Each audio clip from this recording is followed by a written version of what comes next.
expanded and more land was gained, it became necessary for a system of recruitment to be formed, not only for a strong military, but also for a powerful and effective administration. The reasons for recruitment and formations like these are due to the centralization of the empire's governments, causing them to need employees loyal to them. One system developed was used by the Ottomans and was called devshirme. This institution developed as a result of Ottoman expansions during the 16th through the 19th centuries. As they expanded into the Balkans, they began to require the Christians of the region to contribute young boys to be used as slaves for the Sultan. Once under the Ottoman control, these boys would gain special training, learn Turkish, and also be converted to Islam.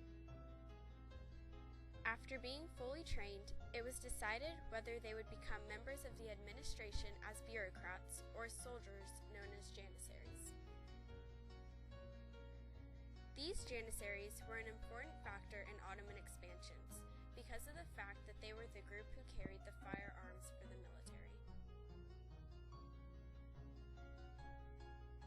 Considering that for the Ottoman expansion to be successful, having a strong military was key, one could see the importance of the janissaries, and they saw it in themselves too.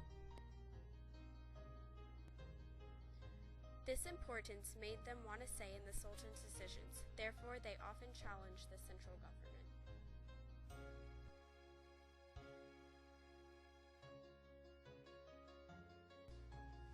In China, the examination system was only given to those who were literate. There were requirements though.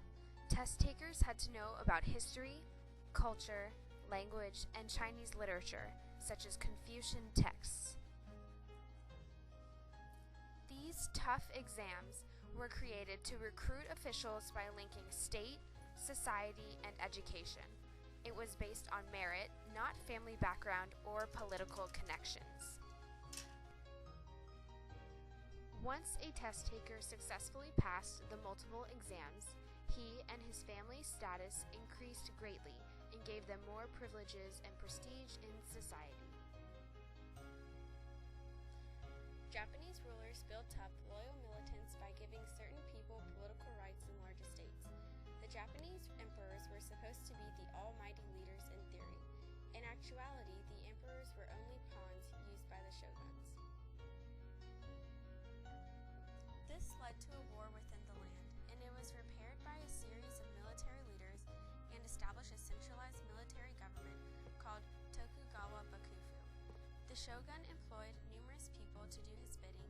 Among these were the samurai. They were paid to keep the peace. The samurai kept to a strict code of loyalty to his master, the shogun. The different shoguns needed support because they often fought among themselves, so they started recruiting samurai to help push their influence. The separate shoguns, or daimyos, had complete control over their domains. The Tokugawa court was able to keep better tabs on the shoguns because of the alternate attendance rule.